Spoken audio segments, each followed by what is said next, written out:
Welcome back. इस वक्त जम्मू कश्मीर में पुंछ में राहुल गांधी रैली को संबोधित कर रहे हैं। बीजेपी और संघ पर उन्होंने अटैक किया। राहुल गांधी ने कहा कि देश में बीजेपी और आरएसएस नफरत फैला रही है। मोदी अब पहले की तरह नहीं रहे, उनके आत्मविश्वास में कमी आई है। आप सुनिए राहुल गांधी को। और मैं जहां भी आपकी मदद कर सकता हूं, मैं आपकी मदद करने के लिए तैयार हूं। आप सबका दिल से बहुत बहुत धन्यवाद। नमस्कार, जय हिंद। चलिए, रैली इनकी यहाँ पर समाप्त तो हो गई है, लेकिन जो उन्होंने एग्जैक्टली आरएसएस को लेकर कहा, उन्होंने कहा कि नफरत फैलाने की कोशिश की जा रही है। नफरत से किसी को फायदा नहीं हुआ, इसे केवल मोहब्बत से जीता जा सकता है। अब वो मोहब्बत की बात क्यों कह रहे हैं वो तो आप जानते ही हैं। आप सुनिए राहुल गांधी को। जो पहले नरेंद्र मोदी थे, 56 इंच की छाती वाले,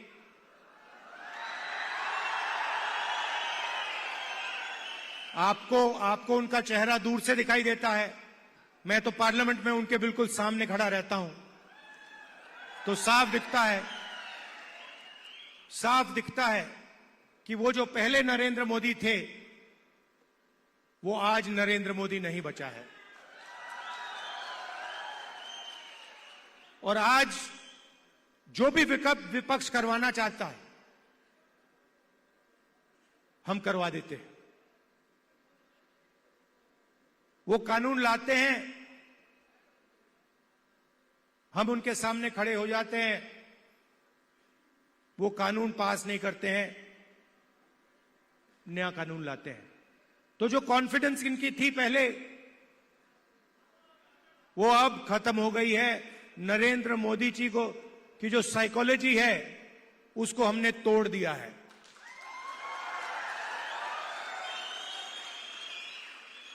वो तो उनके चेहरे पे साफ दिखता है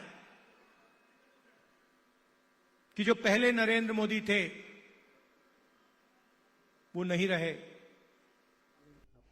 अवधेशी, जो बातें उन्होंने कही कि नरेंद्र मोदी की साइकोलॉजी को उन्होंने तोड़कर रख दिया है, विपक्ष जो चाहे इस वक्त वो नरेंद्र मोदी से करवा सकता है। इसका मतलब ये है कि वो ये बताने की कोशिश कर रहे हैं कि इस वक्त सरकार से ज्यादा ताकतवर विपक्ष इस श्रेणी में आ गया है। अवधेश, ऐसे ही फिर तो देश में किसी भी प्रकार का असंतोष होना ही नहीं चाहिए। अगर किसी प्रकार का असंतोष होता है तो उसके लिए यही जिम्मेवार विपक्ष होगा, क्योंकि उसके पास इतनी ताकत है कि वो जो चाहता है वो करवा लेता है। सरकार भले कोई विधेयक ले आए, उसको वापस जाना पड़ता है। प्रधानमंत्री का कॉन्फिडेंस डोल जा चुका है, तो फिर तो इससे बढ़िया फिर तो सरकार में आने की भी आवश्यकता विपक्ष को नहीं है। राहुल गांधी जी अगर ये मान रहे हैं कि हम तो बिना सरकार में आए हुए जो चाहते हैं वो प्राप्त कर रहे हैं, तो ठीक है। फिर तो इसका एक बड़ा विश्लेषण ये है, कल नरेंद्र मोदी जी का न्यूयॉर्क के नासाउ कोलिसियम इंडोर स्टेडियम में एक भाषण हुआ है, और देश और दुनिया में जो भी सुना होगा, वो अच्छी तरह से उनके चेहरे को भी देखा होगा, उनके शब्द, हाव भाव, बातचीत। और उसमें मुझे पहले तो थोड़ी बहुत चलो, लेकिन अब एक उदाहरण है उसमें, जो 28 सितंबर 2014 को मुझे न्यूयॉर्क के मेडिसन स्क्वायर में जो भाषा और जो दिखाई दिया था, और कल जो कुछ भी बोला है उन्होंने, उसमें तो मुझे कहीं कोई अंतर दिखाई नहीं दिया है। एक वही आत्मविश्वास था, वही बात थी, भारत की उसी प्रकार से एक तस्वीर प्रस्तुत करना, और यहां तक कि 2500 पार्टियों को भी भारत के लोकतंत्र की ताकत बताना। जो पक्ष और विपक्ष में हो, सैकड़ों जो अखबार हैं, सैकड़ों न्यूज चैनल है, यहां तक कि यूट्यूब चैनल है जिसमें इकोसिस्टम के, उन सबको भारत के लोकतंत्र की एक शक्ति बताना। तो वो ये होता है कि कैसे हम पॉजिटिव चीज प्रस्तुत कर रहे हैं। राहुल गांधी जी, कांग्रेस की सीटें 52 से 99 हुई है। भारतीय जनता पार्टी को अपनी बदौलत बहुमत नहीं मिल पाई है। वो अपने हिसाब से मान रहे हैं कि सब कुछ मेरे कारण हो गया है जो हमने इशू उठाया है, और आरएसएस पर जो कुछ भी बोलते हैं वो पुराने रिकॉर्ड पर अटकी हुई सुइयों की तरह हो गई। वही बात वो बार बार दोहरा रहे हैं, लंबे समय से नफरत फैला रही है। और इसी जम्मू कश्मीर में जब इसके पहले भाषण दिया था, तब भी उन्होंने कहा था कॉन्फिडेंस डोला दिया है। जब अमेरिका गए थे तब भी कहा था कि हमने कॉन्फिडेंस डोला दिया है उन्होंने। फिर तो वो विजय होता है, किसी का कॉन्फिडेंस डोला देना आपकी लगभग उस पर विजय हो जाती है, तो उससे ये प्रसन्न रहें। लेकिन देश को इस समय कॉन्फिडेंस वाला प्रधानमंत्री चाहिए। मुझे उम्मीद है और जहां तक मेरी समझ है, देश में एक आत्मविश्वास से भरे हुए और जो कुछ भी बहुमत प्राप्ति की जो समस्याएं होंगी उनका ठीक से मूल्यांकन करते हुए और भविष्य में अपनी योजनाओं के अनुसार काम करके और फिर आगे बढ़ने की सोच और व्यवहार वाला प्रधानमंत्री इस समय देश में देख रहा है। विपक्ष और सत्ता पक्ष की अलग होती है। अब आरएसएस की तो स्थिति है ना कि ये कुछ भी बोलेंगे तो आरएसएस तो खंडन करने आएगी नहीं, जो बोलना है बोल दीजिए। लेकिन आईएनडीआईए में 2 स्तर की बात आई है। अरविंद केजरीवाल जी कह रहे हैं कि आरएसएस का एक दायित्व है कि भाजपा को पथभ्रष्ट होने से बचाए। इसका दूसरा अर्थ यह है कि वो मानते हैं कि आरएसएस एक नैतिक, सत्यवादी एक संगठन है और उसकी इतनी क्षमता है कि वो पार्टी को पथभ्रष्ट होने से बचा सकती है। तो ये दोनों में ही ये मतभेद इतना उत्पन्न हो गया है कि एक मानता है केवल नफरत फैलाती है, एक मानता है कि क्या बताइए हमारी जो अरेस्टिंग हुई थी वो क्या सही है, यानी आरएसएस नैतिक स्तर पर इसको सोच सकती है। तो अब आईएनडीए के लोग ही तय कर लें कि आरएसएस क्या कर रही है। जो राहुल जी कह रहे हैं नफरत फैला रही है वो बात है, या जो अरविंद केजरीवाल जी प्रश्न उठा रहे हैं कि आरएसएस एक ऐसी नैतिक शक्ति है जो भारतीय जनता पार्टी की पूरी पार्टी को पथभ्रष्ट होने से बचा सकती है। बाकी राहुल जी बोलते रहे। मैं सिर्फ पर स्क्रिप्ट पर ही आ जाती हूँ समीर जी। स्क्रिप्ट बड़ी एक सी है, कुछ हिस्सा तो हमने अभी दर्शकों को नहीं सुना है, लेकिन वही अडानी अंबानी की बात कर देना, वही नफरत मोहब्बत की बात करना, फिर वो कहना कि हम जो है इस वक्त इतने ताकतवर हैं, हम सरकार से कुछ भी करा सकते हैं, फिर सब करवा लें सरकार से। कश्मीर में ये उनका कॉन्फिडेंस बोल रहा है या ओवर कॉन्फिडेंस बोल रहा है? देखिए, राहुल गांधी जब से विपक्ष के नेता बने हैं तब से बार बार इस बात का जिक्र कर रहे हैं कि अब प्रधानमंत्री नरेंद्र मोदी वैसे नहीं रही जैसे पहले हुआ करते थे। अब उनका सीना 56 इंच का नहीं रहा। अब हम जो कहते हैं प्रधानमंत्री मोदी को सुनना पड़ता है। विपक्ष की इतनी मजबूत ताकत हो गई है। देखिए, मुझे तो लगता है 7 अक्टूबर 2001 को नरेंद्र मोदी ने जब गुजरात के मुख्यमंत्री की शपथ ली थी तो मुझे लगता है उनकी जो एनर्जी थी काम करने की, जो जज्बा था, मुझे लगता है वो अभी भी वैसे ही बरकरार है। 2001 से शुरू हुआ, 2024 में भी निर्बाध गति से उसी तरीके से चल रहा है। राहुल गांधी बार बार ये बताना चाहते हैं और राहुल गांधी तो कह रहे हैं कि भाई भारतीय जनता पार्टी और राष्ट्रीय सेवक संघ नफरत परोसना चाहते हैं। तो राहुल गांधी के बारे में भी अब देश जान गया है कि जो राहुल गांधी ने जो कहा था कि मोहब्बत की दुकान मैं जगह जगह खोलूंगा, तो उसमें कितना नफरत का सामान मिला। उनके बयान देख लीजिए, उनके कार्यकर्ताओं का बयान देख लीजिए। लगातार राहुल गांधी इस बात का जिक्र करते रहे। और अभी राहुल गांधी जब अमेरिका में गए थे तो जिस तरीके से उन्होंने देश के खिलाफ एक माहौल बनाने की कोशिश की, कैसा नफरत बेचने की कोशिश की, कि कैसा उन्होंने कहा कि सिख देश के अंदर सिख कड़ा और पगड़ी पहन के गुरुद्वारे में नहीं जा सकते। एक माहौल नफरत का देश बनाने की कोशिश राहुल गांधी ने विदेश में जाके की थी। राहुल गांधी के जो विचारधारा है वो देश और विदेश में जो है वह सब जगह फैलाने की कोशिश कर रहे हैं। ठीक है, जम्मू कश्मीर में सिर्फ चुनाव रैली में नहीं, अब हरियाणा में जाने वाले वहां इस बात का जिक्र करेंगे। इसके पहले वो वायनाड गए थे जब उन्होंने इस्तीफा दिया था, और जब उन्होंने कहा था कि प्रियंका गांधी लड़ेगी, तब भी उन्होंने ये कहा था कि आरएसएस और नरेंद्र मोदी नफरत फैलाना चाहते हैं, हम मोहब्बत की दुकान खोल रहे हैं, और प्रियंका गांधी आएगी तो मोहब्बत की दुकान लोकसभा के अंदर भी दिखेगी आपको। तो राहुल गांधी बार बार संघ का जिक्र करते रहते हैं। वो जो ये बार बार ये कह रहे हैं ना कि हम जो कहेंगे वो करवा सकते हैं। विजय जी से सुनकर ऐसा लग रहा है कि अगर यहाँ पर जम्मू कश्मीर में कांग्रेस नेशनल कॉन्फ्रेंस के गठबंधन की सरकार बन गई तो फुल स्टेटहुड ये दिलवा सकते हैं। नहीं, आप इसको दूसरे नोट पर देखिए, पॉलिटिकल लेवल पर देखिए। जो अवधेश जी, समीर जी कह रहे हैं ना, उसमें कोई असहमति वाली बात नहीं है, सब बातें ठीक है। लेकिन इसका परसेप्शन आप देखिए। राहुल गांधी, भारतीय जनता पार्टी को थोड़ा गंभीरता से लेना चाहिए राहुल जी के बयानों को। आज वो ये बात कर रहे हैं कि प्रधानमंत्री जी कमजोर हो गए हैं। अब आप बहस करेंगे कि नहीं वो तो 240 293 वाले हैं, वो तो है ही, उसमें तो कोई बात नहीं है ना। लेकिन पॉलिटिक्स जो है हमेशा परसेप्शन और नैरेटिव से चलती है। अभी एक बड़ा नैरेटिव राहुल जी ने लोकसभा चुनावों के दौरान बनाया कि आप संविधान बदलने वाले हो, आरक्षण खत्म करने वाले हो, और उसका नुकसान भारतीय जनता पार्टी को उठाना पड़ा। आप माने चाहे ना माने, लोगों ने इसको माना, चाहे पॉलिटिकली फिर भी कम हुआ होगा, लेकिन एक इमेज के तौर पर बड़ा नुकसान हुआ। और हम इसे काउंटर नहीं अब आज जब वो बार बार ये इस बात का जिक्र करेंगे कि प्रधानमंत्री का आत्मविश्वास कमजोर हो गया है, डोलने लगा है, और हम उनसे जो मर्जी होती है वो करवा लेते हैं, चाहे वो लेटरल एंट्री का बहाना ले लें, वक्फ बोर्ड का ले लें, या कोई और 2 4 5 जो मसले हुए होंगे उन सबको ले लें, तो धीरे धीरे जब ये आप बात बोलते हैं तो एक नैरेटिव बनने लगता है। फिर बहुत सारे लोग 10 बार आपको लगेगा कि हाँ, बात में कुछ, फिर आप कहेंगे नहीं देखिए मैंने कहा था लेटरल एंट्री इन्होंने वापस ले ली, तो ऐसे 5 चीजें भी मिल जाएंगी। और वो एक नैरेटिव है बीजेपी को मैं कोई सलाह नहीं दे रहा, लेकिन बीजेपी को इस नैरेटिव का जवाब ढूंढना चाहिए, बजाय ये कहने कि ये तो ऐसे ही कह रहे हैं या कोई मतलब नहीं है इस बात का, क्योंकि ये नैरेटिव बन सकता है। इसमें कोई ये अनुभव अभी आपको लोकसभा चुनावों में हुआ है।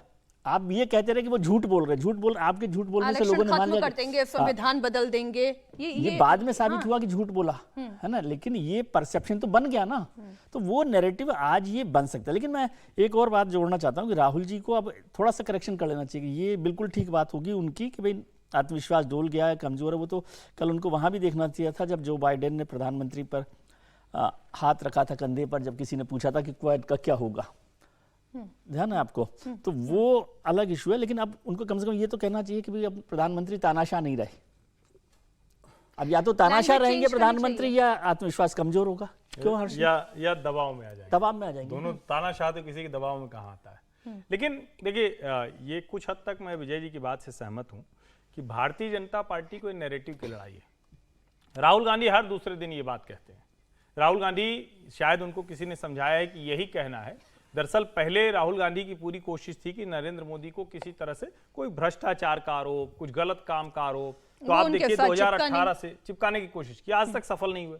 अब उनको लगता है कि नरेंद्र मोदी का आत्मविश्वास इतना है। लेकिन फिर वही बात है कि जब हम इस आत्मविश्वास की बात कर रहे हैं तो अभी नरेंद्र मोदी जब अमेरिकी दौरे से लौट रहे हैं और जिस तरह से, अब ये तो अलग बात है कि बाइडेन साहब भूल जाते हैं, उनकी बड़ी फजीहत हो गई वहां, लेकिन प्रधानमंत्री के तौर पर जब नरेंद्र मोदी वहां खड़े थे तो जो बाइडेन उनको पर्सनली इनवाइट करते हैं, उनके साथ जिस तरह से व्यवहार रहता है, और उसके अलावा क्वाड के जो दूसरे मेंबर हैं यानी जापान और ऑस्ट्रेलिया, वो जिस तरह से भारत को देख रहे हैं, आज सभी अखबारों में भी बहुत डिटेल में छपा हुआ, उसको पढ़ना चाहिए कि क्वाड में लीडिंग पोजीशन में भारत आ गया है। जितने लक्ष्य तय किए गए हैं उसका सबसे बड़ा जिम्मा अमेरिका पर नहीं है, सबसे बड़ा जिम्मा भारत पर है। ये छोटी बात नहीं, ये आत्मविश्वास को दिखाता है। लेकिन ये बात राहुल गांधी क्यों कहेंगे? ये बात भारतीय जनता पार्टी को उनको कहनी चाहिए। भारतीय जनता पार्टी की बात कर रहे हैं। राहुल गांधी जी को क्या इसकी गहराई से उनके रणनीतिकारों को भी इसकी समझ है कि नरेंद्र मोदी के शासनकाल में, चाहे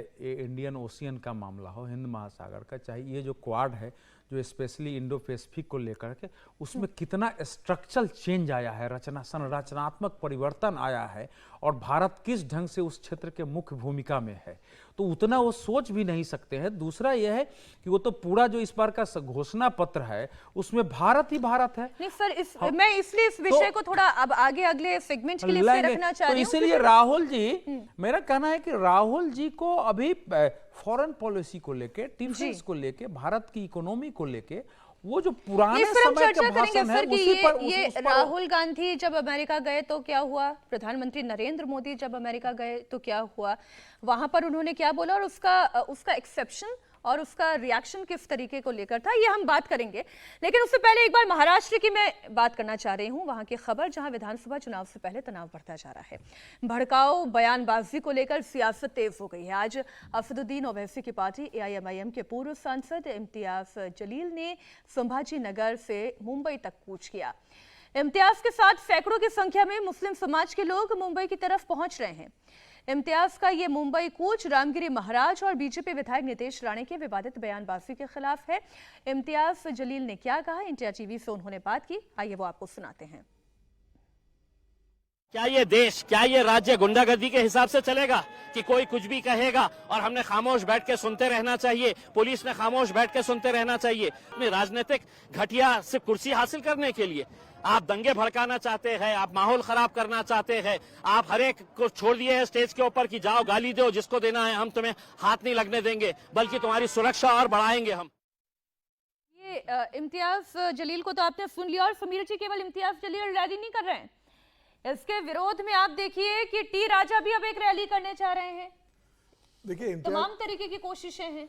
देखिए इम्तियाज अली तो अभी रैली निकाल रहे हैं, लेकिन आप देखिए लोकसभा चुनाव के बाद इम्तियाज अली का जो बयान आया था, इन्होंने कहा था कि विधानसभा चुनाव के लिए ओवैसी की पार्टी AIM के लिए हम पूरे मुसलमान जो हैं महाराष्ट्र के अंदर उनको संगठित करेंगे और बताएंगे कि कांग्रेस और बीजेपी आपस में मिलकर आपको बेवकूफ बना रही है, आप हमारे साथ जुड़िए, महाराष्ट्र के अंदर मुसलमानों को हम संगठित करेंगे। और महाराष्ट्र के विधानसभा चुनाव में हम इस स्थिति में आना चाहते हैं कि बिना मुसलमान के सपोर्ट से सरकार न बने। उन्होंने ये नहीं कहा था कि हमारे विधायक के बिना सपोर्ट से सरकार न बने, इनका बयान था कि हम इतने मुसलमान विधायक लेकर आना चाहते हैं, मुसलमानों को इतना समर्थन चाहते हैं कि बिना मुसलमानों के महाराष्ट्र में सरकार न बने, फिर हम बताएंगे कि हमारी ताकत क्या हो गई है। अब महाराष्ट्र के अंदर इस तरीके से जो लड़ाई है, नीलेश राणे ने जो बयान दिया है उसके खिलाफ इन्होंने ये आक्रोश रैली निकाली है रामगिरी महाराज का समर्थन को देने के बाद अब टी-राजा रैली निकालने जा रहे हैं। देखिए महाराष्ट्र के विधानसभा चुनाव के अंदर भी वो होने वाला है। अभी आप कल देखेंगे, परसों जो अभी नंदुरबार में हुआ था, दो समुदायों के बीच जिस तरीके से हुआ था, भिवंडी के अंदर बुधवार के दिन जो नीलेश राणे का बयान रहा है उसको लेके भिवंडी में बुधवार को मुस्लिम समुदाय की बैठक होने वाली है। तो मुझे लग रहा है कि अभी शुरुआत हो गई है महाराष्ट्र के विधानसभा चुनाव तक, ये चीजें और गति पकड़ेंगी और मुझे लग रहा है कि इसी आधार पर महाराष्ट्र की राजनीति आगे बढ़ने वाली है। राज्य सरकार इस बात को लेकर तैयार है। एकनाथ शिंदे का कल बयान आ गया है कि प्रदेश में कोई भी लॉ एंड ऑर्डर की सिचुएशन खराब करने की कोशिश करेगा तो उसके खिलाफ कानून सख्ती से काम करेगा। लेकिन मुझे लगता है कि नैरेटिव बनाने की, एक दो धर्मों को आपस में बांटने की, हिंदू बना मुसलमान करने की लड़ाई चल रही है। के लिए जो हर्षवर्धन जी गोलबंदी हो रही है, ये गोलबंदी ऐसा तो नहीं है कि महाराष्ट्र में AIMIM को कोई कुछ बहुत बड़ा कोई स्टेक हो। अगर गोलबंदी हो भी जाती है तो इसका फायदा तो वैसे भी कांग्रेस पार्टी को होगा। नहीं, मुझे लगता है कि स्टेक नहीं है इसका मतलब ये मान लिया जाए कि स्टेक नहीं होगा। और जो कुछ भी सांसद है, विधायक जीता था, तो AIMIM जो कुछ भी करेगी उसका लाभ कांग्रेस को मिल जाएगा, ऐसा हमेशा नहीं माना जा सकता है। AIMIM बाकायदा बिहार में 5 या 6 विधायक जीत चुकी है, तो ऐसा नहीं कि उसकी ताकत नहीं बढ़ी। सवाल यहाँ ये है कि क्या AIMIM जो कह रहा है उससे मुसलमान रिलेट कर रहे हैं? क्या वो जो एक खाली जगह है जिसको बार बार असदुद्दीन ओवैसी कहते हैं कि मुसलमान का नेता मुसलमान होना चाहिए, क्या उस जगह पर वो जाकर हिट कर रहे हैं? अगर वो उस जगह पर जाकर हिट कर रहे हैं तो ये ज्यादा बड़ी चुनौती उन लोगों के लिए है जो वहां सो कॉल्ड सेकुलर पॉलिटिक्स करने की बात कर रहे हैं, जिसमें अभी उद्धव ठाकरे भी जुड़े हुए हैं। उनके लिए सवाल ये बड़ा होगा कि इसका जवाब वो कैसे दें। जो चाहे नीतीश राणे की बात हो, चाहे वो रामगिरी जी महाराज की बात हो, मतलब जो भी इस तरह की बातचीत हो रही है उसका जवाब उन्हें देना पड़ेगा। लेकिन एक बात मैं कहूंगा, नीतीश राणे जो कह रहे हैं जो वो बिल्कुल गलत है, उस पर कार्रवाई भी हो, लेकिन कार्रवाई तो सभी पर होगी। अब सवाल यहाँ है कि रामगिरी को उसमें क्यों घसीटा गया? उनका बयान बांग्लादेश में हिंदुओं पर जो कुछ हुआ उसके विरुद्ध था। क्यों दुनिया के किसी भी हिस्से में अगर आप मुसलमान को जोड़ता हुआ दिख रहे हैं, तो अगर ये तो भारत का ही हिस्सा था, हिंदू वहां है, तो क्या उसकी बात किसी को यहां नहीं करनी चाहिए? ये भी एक बड़ा सवाल है जिसका जवाब भी आना चाहिए। नहीं, जब गाजा की बात हिंदुस्तान में हो सकती है तो फिर बांग्लादेश के हिंदुओं की बात हिंदुस्तान में क्यों नहीं हो सकती? लेकिन पॉलिटिक्स है, कुछ इसी तरीके की पॉलिटिक्स विजय जी झारखंड में भी चल रही है। घुसपैठिए को लेकर हिमंता विश्व शर्मा जो बात कह रहे हैं या शिवराज सिंह चौहान जो बात कर रहे हैं, वहां पर गोलबंदी है लेकिन वहां पे तरीका अलग है। देखिए, दोनों सब लोग अपनी अपनी पॉलिटिक्स कर रहे हैं। जो रामगिरी महाराज ने कहा, और ये बहुत चर्चा हुई कि भाई बांग्लादेश में जो हिंदू हैं उनकी चर्चा क्यों नहीं की जा रही, और उस पर क्यों परेशानी होनी चाहिए, किसी को भी किस तरह की परेशानी हो। लेकिन जो नीलेश राणे बोलते हैं, नीतीश राणे जो बोलते हैं, या टी-राजा जो बोलते हैं, वो आपको एक मौका देता है ना कि आप दूसरे लोगों को भी भड़काने का मौका देते हैं। और फिर आप दोनों पर सवाल कैसे करेंगे कि भाई वो कर रहा है या कोई मुस्लिम लीडर कर रहा है कि नहीं कर रहा है। और मुसलमानों को संगठित करने को अपराध की तरह से नहीं देखना चाहिए जी, समझे? हम दिन भर भी तो हिंदुओं को संगठित करने की बात करते हैं ना। एक चीज आपसे पूछ रही हूँ, आप इतने वरिष्ठ हैं, आप ये बताएं, वो कह रहे हैं कि मुसलमानों का नुमाइंदा मुसलमान होना चाहिए, फिर बोले हिंदू का नुमाइंदा हिंदू होना चाहिए, सिख का नुमाइंदा केवल सिख होना चाहिए। वो बोल रहे हैं, लेकिन क्या ऐसा हो रहा है क्या देश में? पिछले 75 साल में मुसलमानों की नुमाइंदगी मुसलमान नेताओं ने की ही नहीं है।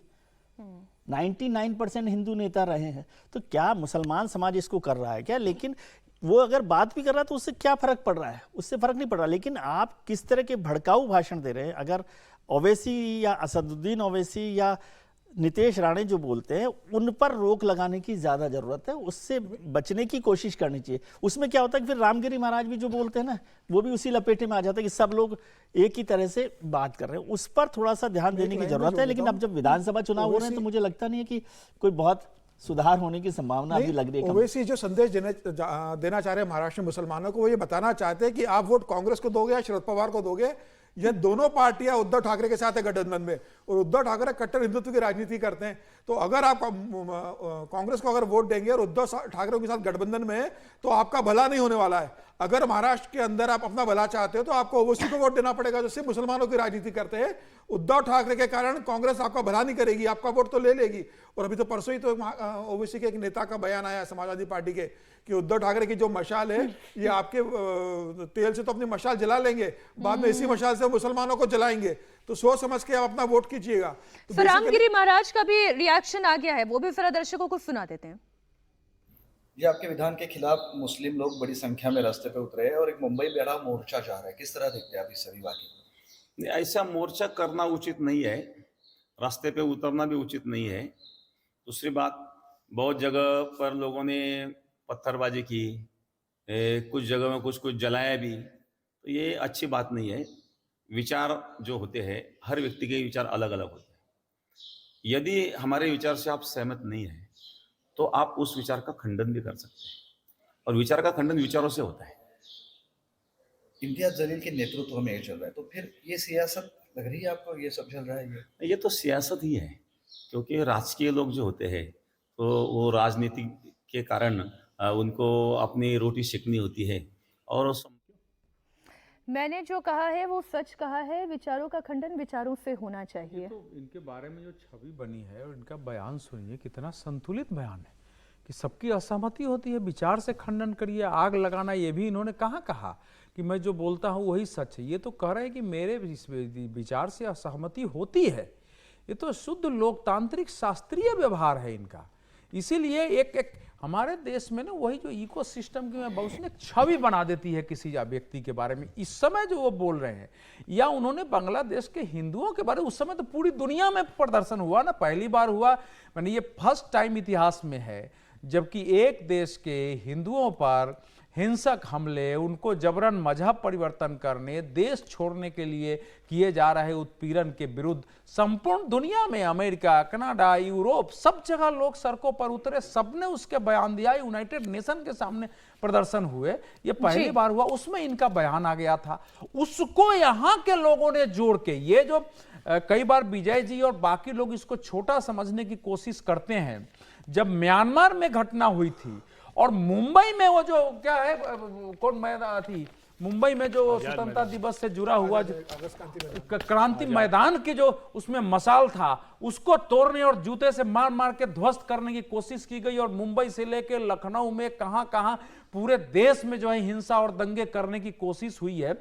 वो एक प्रवृत्ति मुसलमानों के अंदर वो पैदा हुई है, वो पैदा करने की कोशिश की जा रही है कि मुसलमानों का नेतृत्व, जैसे यही बात तो जिन्ना ने बोलते थे कि भाई कांग्रेस का राज आएगा तो उसका नेतृत्व हिंदुओं के हाथ में रहेगा, मुसलमानों के हाथ में नेतृत्व नहीं रहेगा, कांग्रेस को त्यागो, मुस्लिम लीग के साथ आओ, देश के बंटवारे की मांग करो। तो ये खतरनाक प्रवृत्ति जो आ रही है, अभी लगता है छोटा है, उनको 2 सीटें मिल रही है, बढ़ रही है। अब ये जो सज्जन बोल रहे थे, पत्रकार रहे हैं और विजय जी के पुराने कलीग हैं, वहां से रिपोर्टर रहे हैं उसमें, और वो आदमी इतना आग लगाऊ भाषण दे रहा है जिसको कि हमारी मीडिया ने एक सेकुलर चेहरा बना के प्रस्तुत किया कि मुसलमानों में एक प्रोग्रेसिव और सेकुलर चेहरा है। उस सेकुलर चेहरा का पूरा देश असलियत देख ले। एक टीवी पर बैठा हूं इसलिए उस टीवी का नाम मैं नहीं ले रहा हूं, लेकिन आप सब लोग समझ गए होंगे कि कहां से आए थे। और उस व्यक्ति को यद्यपि ओवैसी ने अपनी पार्टी से टिकट दे दिया, फिर भी वो सेकुलर चेहरा रहा। वो जीत के आ गया, फिर भी वो सेकुलर चेहरा रहा। आप समझिए कि अगर कोई इस प्रकार से टिकट दे दे कोई बोलने वाला, आज जो हमारे बगल में ये डासना के महाराज जी हैं, अगर उनके नाम से कोई टिकट लेके आ जाए कोई हिंदू और जीत जाए तो उसकी कैसी छवि बनेगी। तो ये हमारे देश का इकोसिस्टम है। मुसलमानों को भी सचेत करने की जरूरत है कि ये जो भड़का रहे हैं, आग लगा रहे हैं, उससे बच के सबको इसी देश में रहना है। किसी के बयान को संतुलित होकर के देखिए कि अगर बांग्लादेश में हिंदुओं पर अटैक हुआ है तो वहां के लिए यहां आवाज उठाना वो मुसलमानों के विरुद्ध नहीं हो सकता है, भारत के मुसलमानों के विरुद्ध। तो उसको देखते हुए और ये जो चेहरे हैं ये सारे कट्टर पहलू जो है रखना दर्शकों के सामने, रहने की जरूरत, दर्शकों के सामने सारे पहलू रखना ये हमारी जिम्मेदारी है। और उसके बाद दर्शकों का अपना विवेक है, वो समझें